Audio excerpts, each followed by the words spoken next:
Thank God you're here, Catherine. I think it's recording now, yeah? Martin? Yeah. Yes? You got me? Yeah, it's recording now. All good. Good, thanks, Catherine. You have to become my PA or something like that, or I'll become yours. No, that'd be a disaster, actually, if I became anybody's PA. I want to start with what I sent out last night in the wee small hours, which was a paragraph, an introduction, actually to a published paper. So you need to know that. That's not an undergraduate essay that I've sent you. I figured I'd leave the undergrads alone and let's not get too critical there. So I've shared with you a paragraph that has 5 referencing errors according to the APA style. So what I want to do is put you into small groups, work out what those 5 errors are. I'll give you 5 minutes for it, and then we'll have a bit of a chat from there. Now, oh, come on, share. Okay. So just to remind you, this is what you had. The paper offers a contribution to emerging literature. If you didn't access this, you might want to just get a quick screenshot so that you've got something to work with. But I'm not going to go through this here. There are errors, or there's also one place where there's a convention that, well, it's inefficient. Let me put it that way. See if you can find the point of inefficiency. So I'll send you down into the rabbit holes of groups. How many have we got? Okay. Martin, so did this article just like have errors in it, or did you like add them in? Some of them don't fit the APA style, Jonathan, and some of them I've added, yes. Okay, because there's different referencing, so it's meeting different standards. And don't forget it's a draft. And it does, when you publish a paper, it always goes through copy editing. I'm creating rooms for 2 to 3 persons. See you in 5 minutes.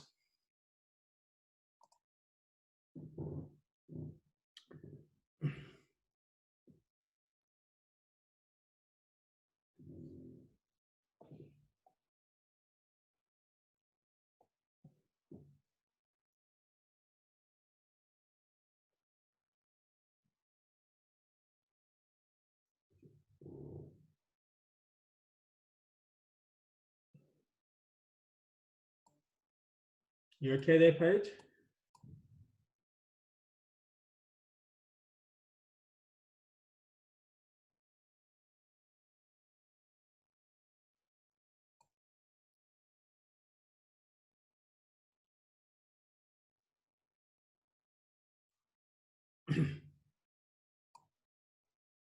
Okay, I'll assign you, Wangzi, I'll assign you to, have a look here, breakout room 3.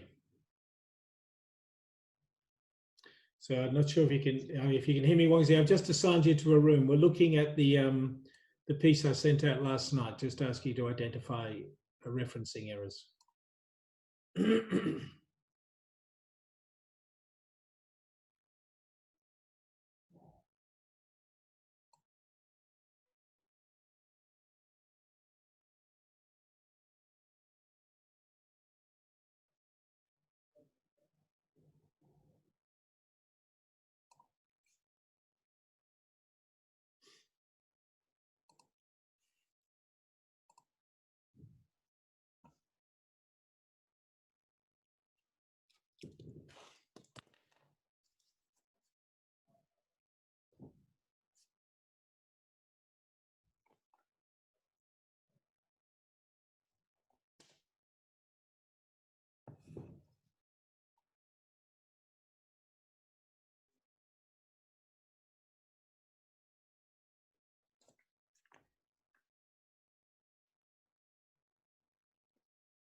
And sharing a screen, I'm not quite sure if people are all back yet, but I noticed that Callum is, and Callum shared so the shared screen I've got with you now is something that Callum put me onto, the SBS Cultural Atlas.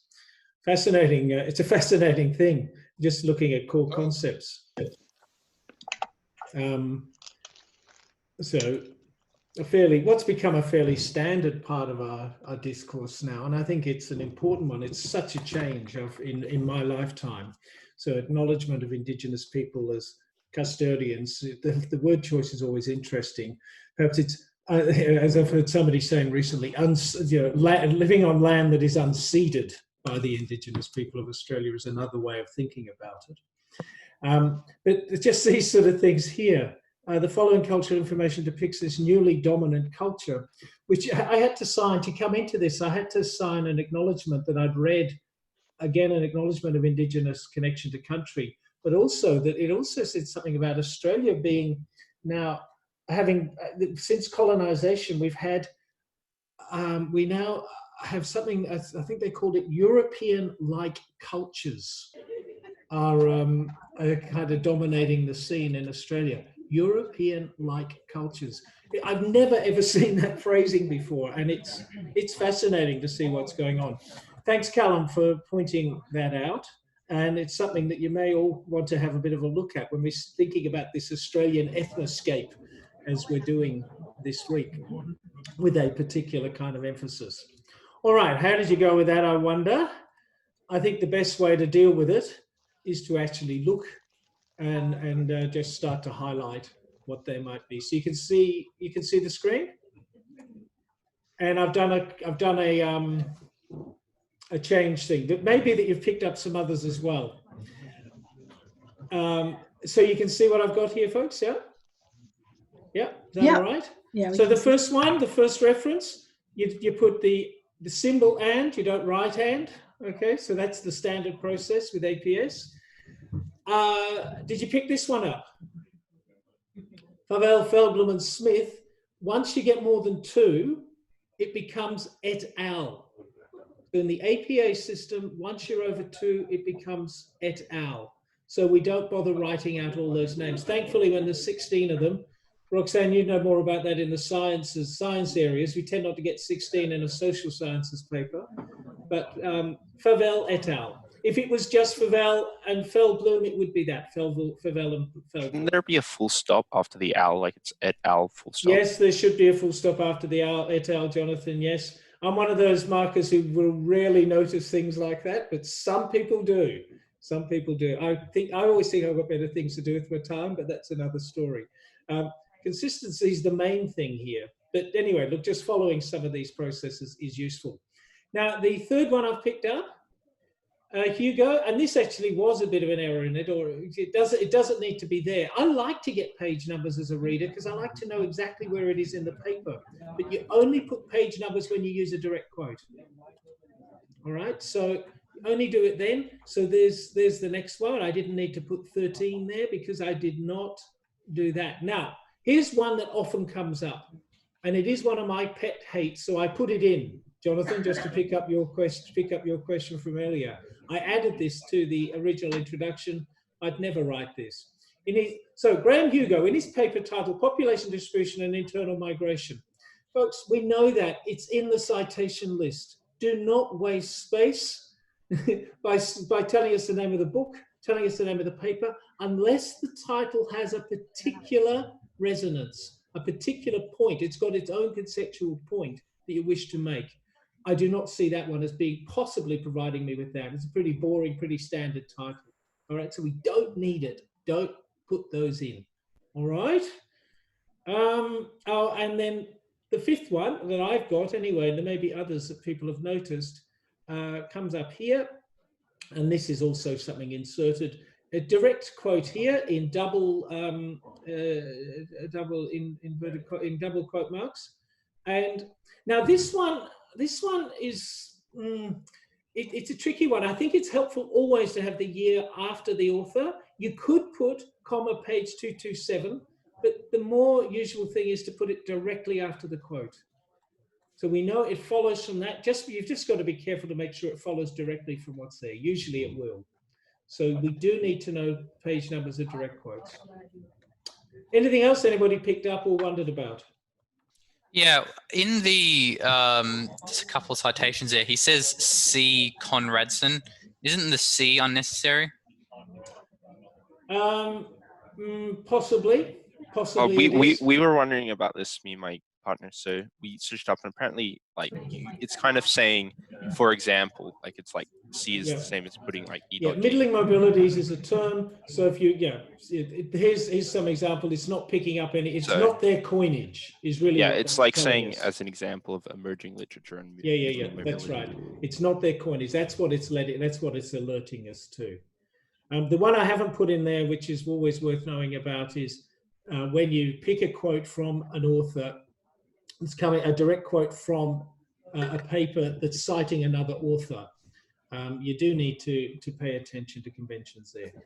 I don't want to get too lost in this, too much further lost in it, but I thought it worthwhile at least doing something on citations. Anything else? Sorry, yeah, Martin, with the page numbers, can you separate the year and the page number with a comma, or does it have to be with the column? No, it's a what's the convention there? It's usually a comma after the year. Okay. Yeah. So that one. Is APA using full stop and comma? It's a comma is what I would usually have when I've got P. If I'm not putting P, so that's for another style, then it's a colon. But you don't use colon for the APA style. Comma, page number. Martin, just wondering for the page range, shouldn't there be a PP dot 7 to 8? Where's that? Yes. The second Actually, one. there's another mistake, folks, isn't it? PP 7 to 8. Absolutely right. Thank you for that. Yeah, and that's actually a really good point. So that's, if you don't know that convention, PP is actually saying pages. I don't know how it does it, but it does. You get to learn these things as you move along without necessarily knowing what it is. All right, let's keep moving. Okay, what I want to do now is go back to the, it's go into the LMS and look at, hey, what are you doing? All right. I want to look at the module, and I want to look particularly at these charts. And I posed the question in the worksheet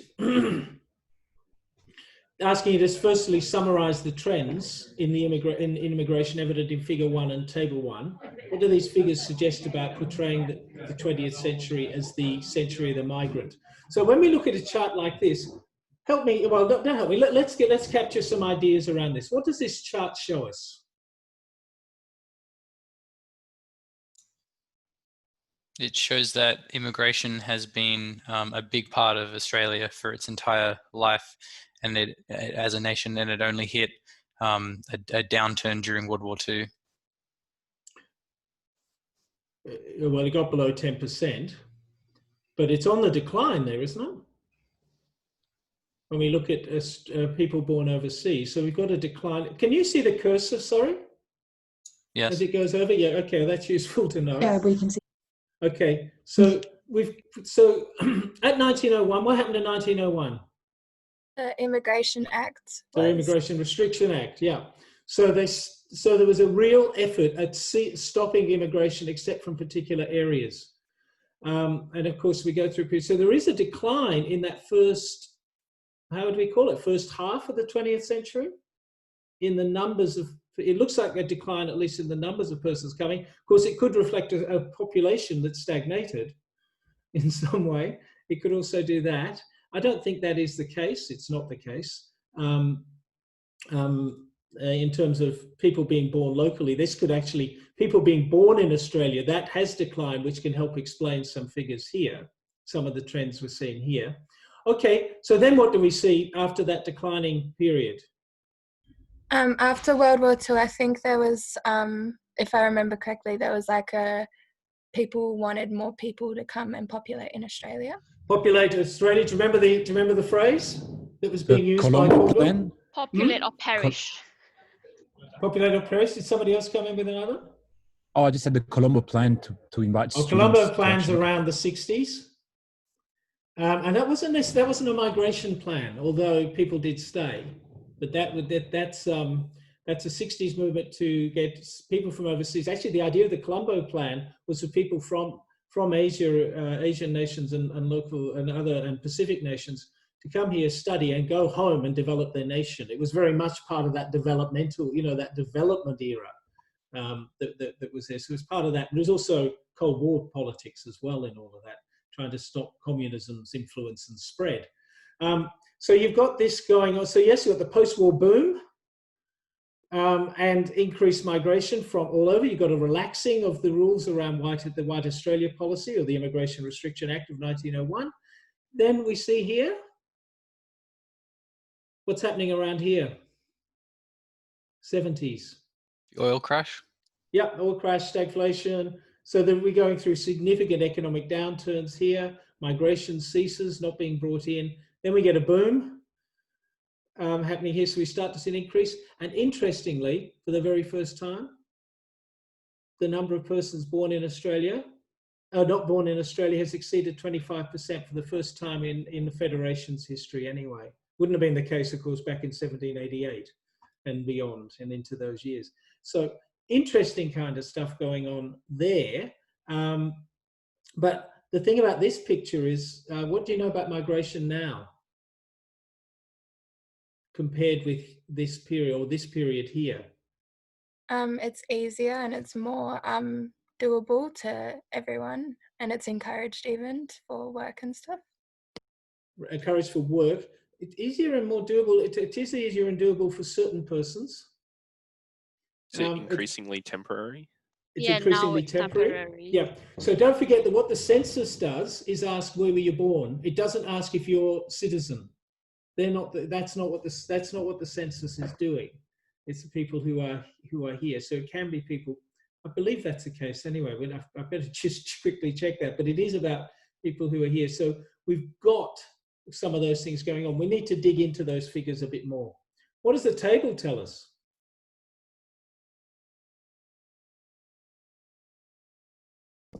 I think that table is interesting because in the bits where it says no, not applicable, that's kind of when there wasn't really any migration coming from China at all, because that's when the Communist Party was, you know, in its fruition. Yeah, well, that's true, but we've also got a decline, haven't we? Coming through here, because what's the other trigger? White Australia. Yeah. So we've also got the Immigration Restriction Act as well, acting here, and you can see its effects on Chinese immigration. It was still, well, as was pointed out in the movie, you know, in the documentary, the people, you know, there wasn't a family reunion scheme, so those kind of things were happening. Although that was later on as well. But yeah, so we've got that. Now the NA is actually, the reasons why those figures aren't there is because it's become negligible, and they're not in the top 10. This was a table taken from the top 10, appearing again in 91. What's happened in the meantime?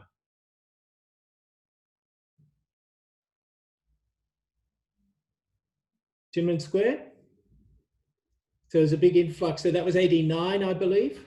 So you pick up something of that, but there's a relaxing of the rules. So we're getting more people coming from China, and China's starting to open up. So you can see some of that, which is picking up the point, Jessica. Would it also have something to do with rising neoliberalism? Because now people immigrate here with money, and Australia lets people in that are going to stimulate the economy, but not necessarily, you know, it's not necessarily a social thing or keeping us white anymore. It's about, you know, building our economy. So they're building economy. It's a class-focused process, perhaps, is one argument you could certainly give to this. So it's less colour-focused. Although I think there's quite a bit of third worldism in some of that too, you know, so it's still, we've moved to a skilled migration program. So the selection's happening along those lines. So yeah, so that's a part of it and gets picked up in some of that. It gets picked up in Cat Stevens' paper about immigrants in Perth. Okay, all right. What I'm going to get you just to do now is I'm going to take you back to your groups, and what I want to do is just pick up some of the key concepts that are there. Maybe what I'll do is I'll put those up into the chat now, because this was in the worksheet. I'll stop that share. I'll go to the chat. Oh, actually, no, I'll do it this way. Oh no, we'll summarize the key concepts. That's all right. That's all right. So what I'm just going to ask you to do is to summarize these. That's just the first exercise that we've just done.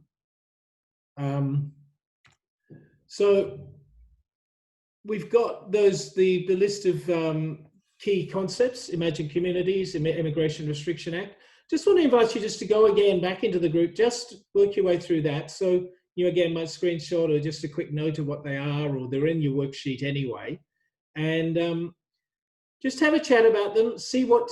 Check your understanding against each other's with this, and come back up and we can just see how you're going with the different terms and see if there's anything that needs any sort of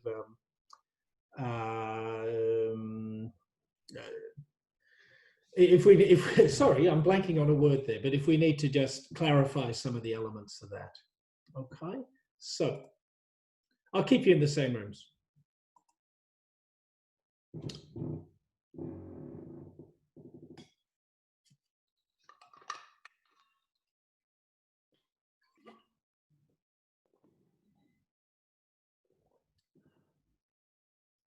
I need to assign new page, is that right?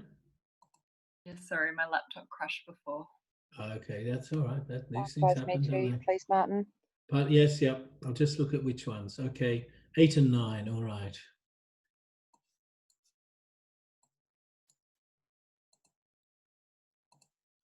And Rachel, how are you going? Sorry, I also had to rejoin the session. Okay, I'll get into 9. Thank you. Okay, no worries.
Okay. So what we've got is, the big three in terms of assimilation, integration, multiculturalism, picking up Australia's settlement policy around settlement history. So the history of those policies that are there. We've got Stanley Fisher's notion of distinguishing forms of multiculturalism from boutique to strong, and what he suggests is that strong actually is unviable in a liberal democracy. We cannot achieve strong multiculturalism, he suggests, where every view is valued, and it's particularly when those views become intolerant of another cultural group, where they really would get tested, but it's held very deeply. But any questions? Any thoughts on it? Anything that you'd like to clarify?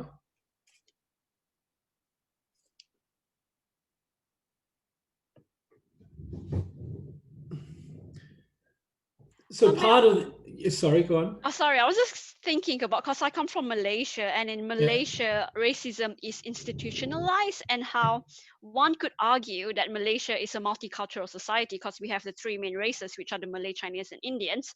But I would say that Australia has a stronger multiculturalism because even though I'm Chinese and I'm a minority in Australia, I have the same rights as others, whereas in Malaysia, I don't. Yeah. Yes. And that's the difference. Right. So the legislative structures, of course, some would see that it is argued, of course, Catherine, is it not, that this is about affirmative action for groups that can be disadvantaged. And I realise that we're into really, really difficult territory with all of that. I mean, because of course, for a start, there are Chinese. You can't just assume wealth just because somebody's Chinese, and certainly the Indian population will have some very interesting challenges in the place. But yes, I take your point, legislation. Anything else? Okay, so the idea here, folks, is again like we did with the development story or the colonial story, and then into the 20th century development, and then into neoliberalism, is developing the narrative, getting the concept so that you can capture that history and have that summarized. We'll do some more work on that in the tutorial. What I just want to do to close with, and I realize that time is pressing, is just share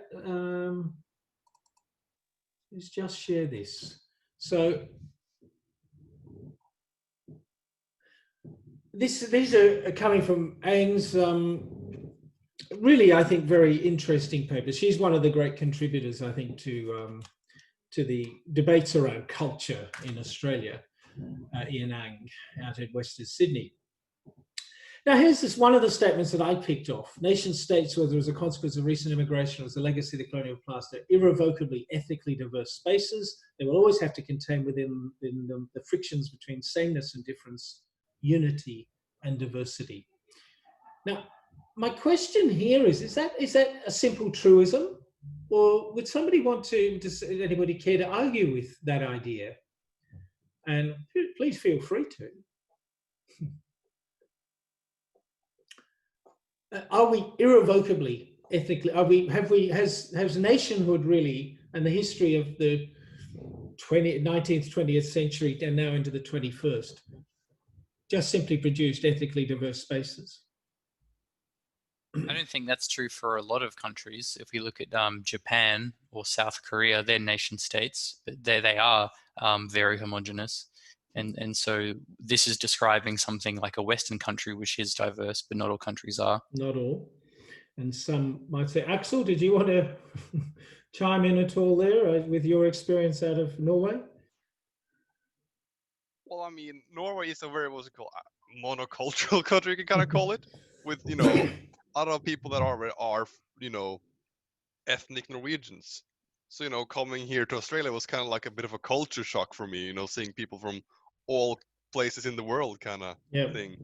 And of course, what we say often, and this isn't a kind of gotcha or anything, what we often say when it's the visible differences that get picked up. I think if we start to think about we're all cultured, then diversity then can take a whole new, we can start to think, I think, in more sophisticated ways about it. It's interesting. But yes, the Scandinavian countries, the Nordic countries are well known as being pretty homogenous, very white kind of places.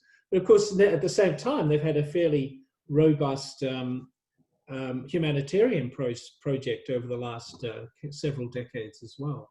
I'm aware of immigration still there, Axel. Yeah, I mean things are changing. Yeah, especially with the the whole what's called the crisis around the Mediterranean with people migrating. Yeah. So the ethnoscape is shifting as well, and of course Japan is. Yeah, I mean those Japan, South Korea, but Japan.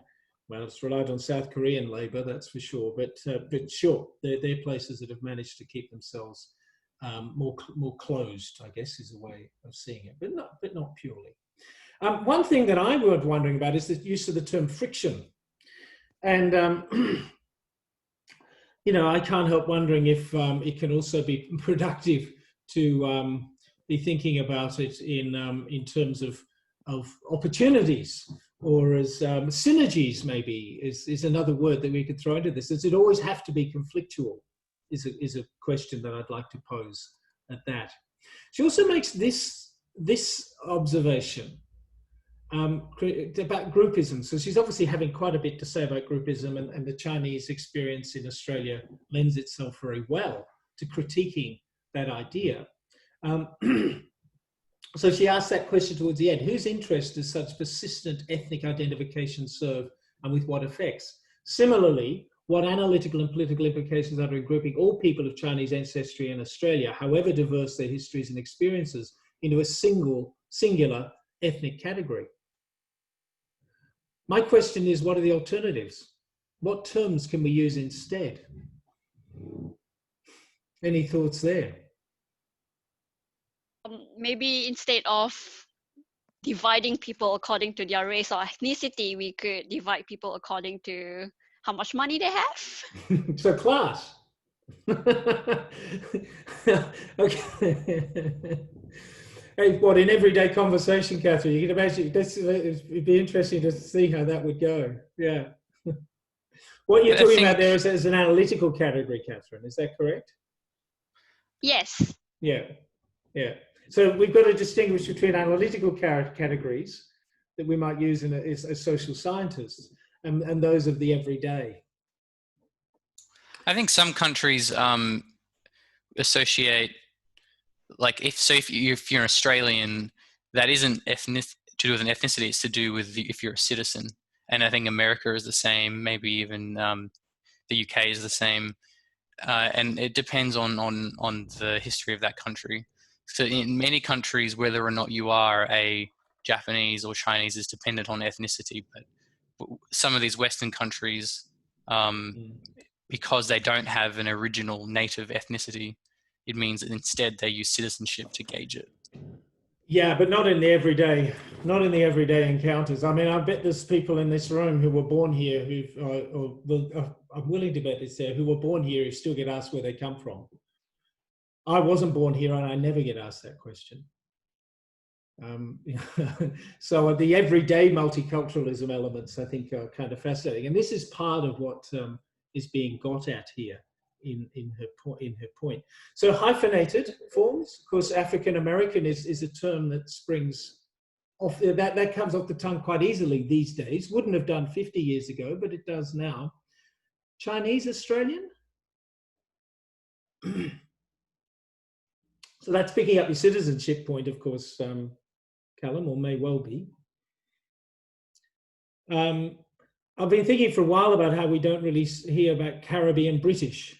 That's not a phrase that really trips off the tongue in quite the same way as African American does. So it's fascinating stuff going on with all of that. I wonder too about whether or not it should be about how persons wish to be identified. Let's imagine everyday conversations where we start to ask each other those kind of questions. How do you like to identify yourself? And how that might shift the ways in which these things happen. Work out what we do need to know, what we don't need to know would be a part of it.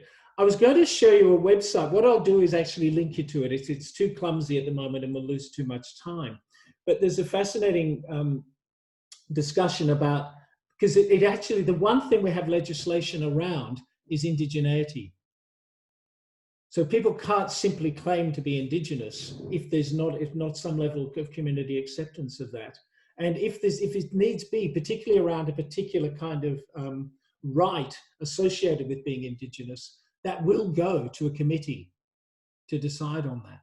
It won't happen with Chinese Australians. I can't imagine that at all. But in that sphere, it is. I'll just say I'll send you the link to it. Let's just have a quick think. Let's just have a quick think about essay writing. Are there any questions that anybody would like to ask me at this stage about writing the essay?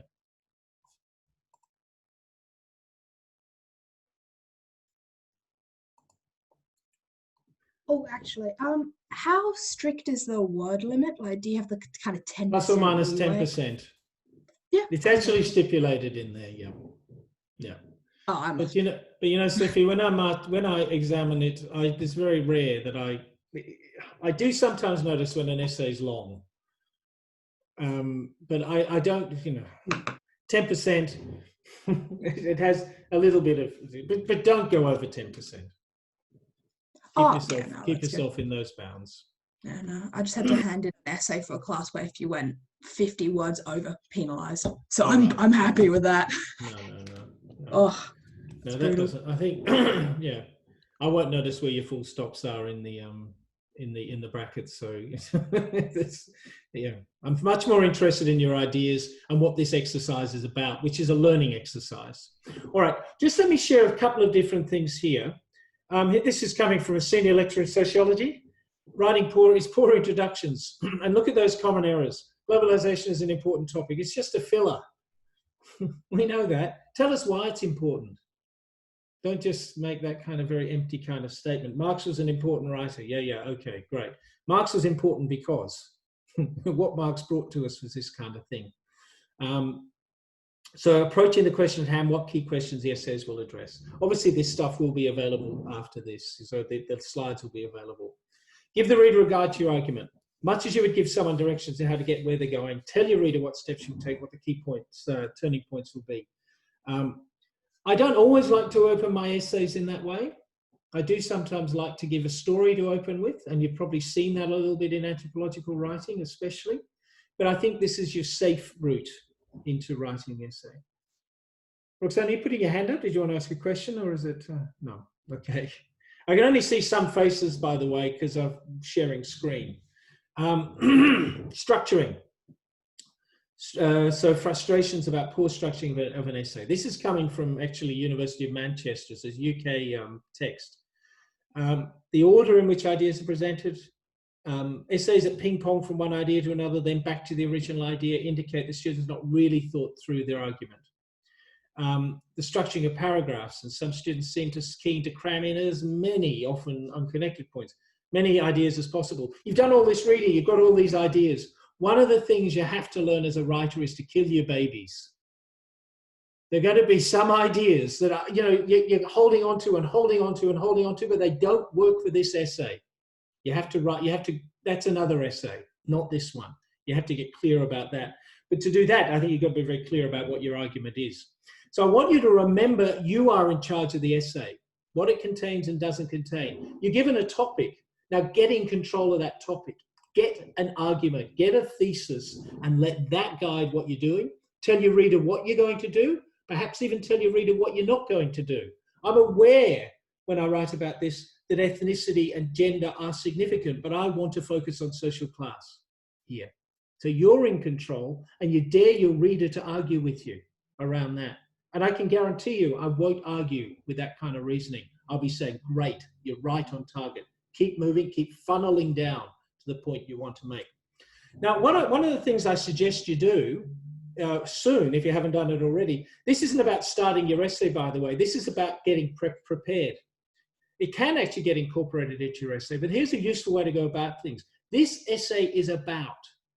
It is important. It's useful if you want to be a little less perhaps boastful about it. But why is it important? Why is this topic important? Identify that. So it's important because, and in this essay, I intend doing the following. Once you've done an exercise like that, you may well be ready to write a thesis statement. So one sentence summary of your overall argument, debatable proposition, limits your scope, so gets it right down to that, as I was saying before, can be supported by the academic literature, and you know that, and it answers the essay question in a particular way with a defined scope that you have defined, and it is fine to do that.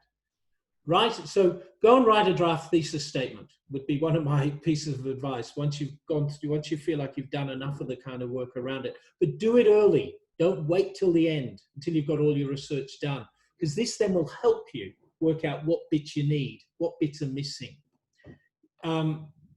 If you feel like you need to do more research before getting to that argument, just draft a line of inquiry instead that can help push you along. If you're still not exactly sure about your argument, you've still got a bit more you want to do, then that can be your default position, if you like.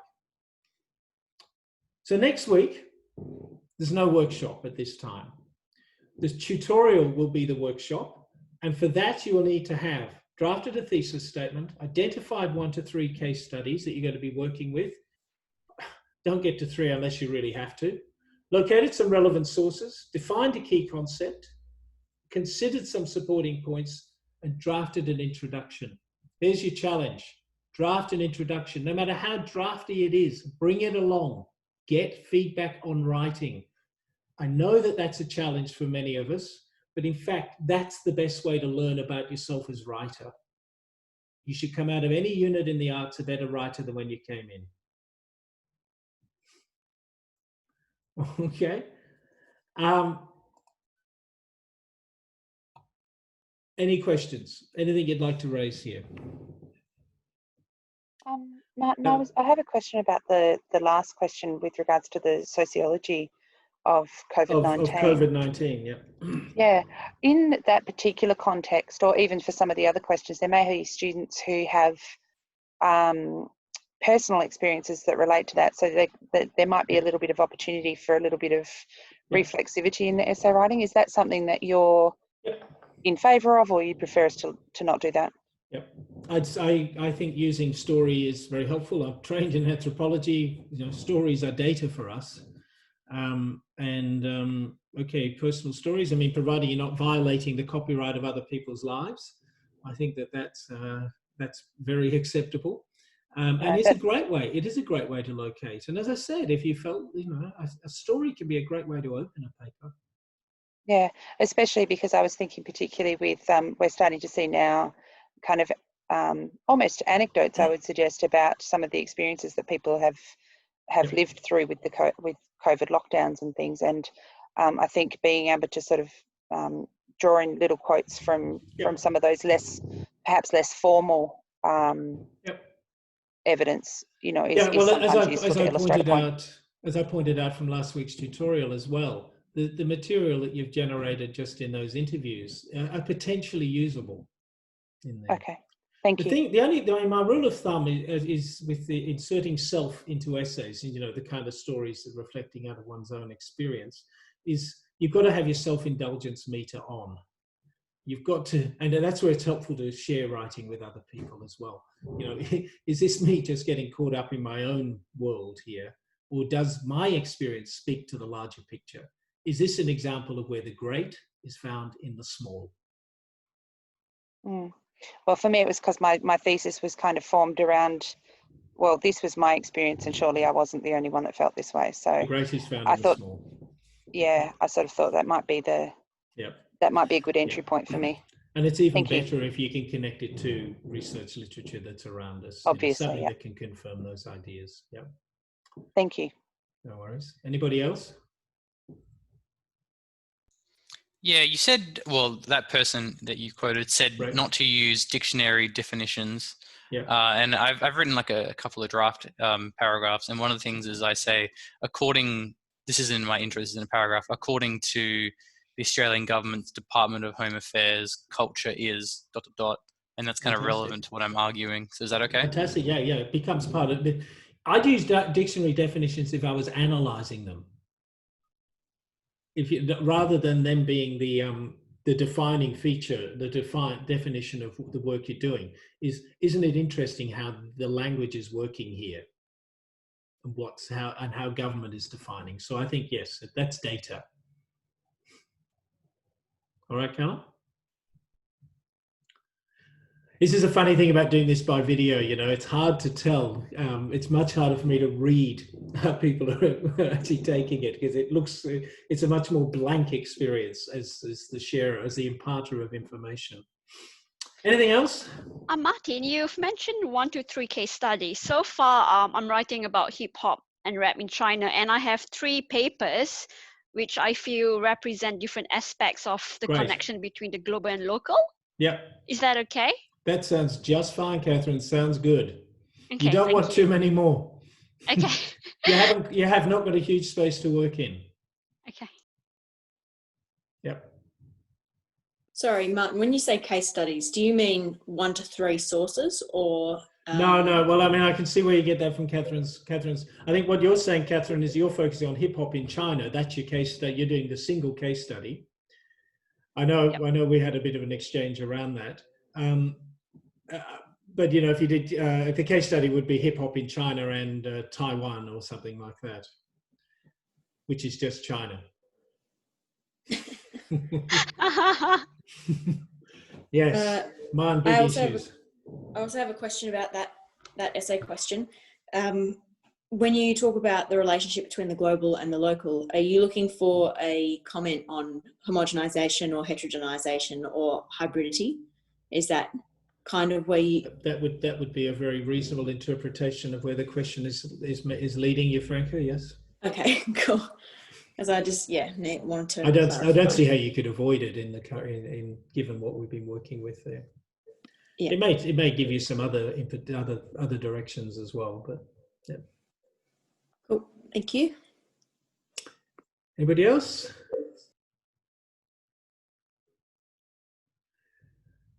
Nice to see you all again. Well, most of you anyway, and look forward to seeing many of you in tutorials tomorrow.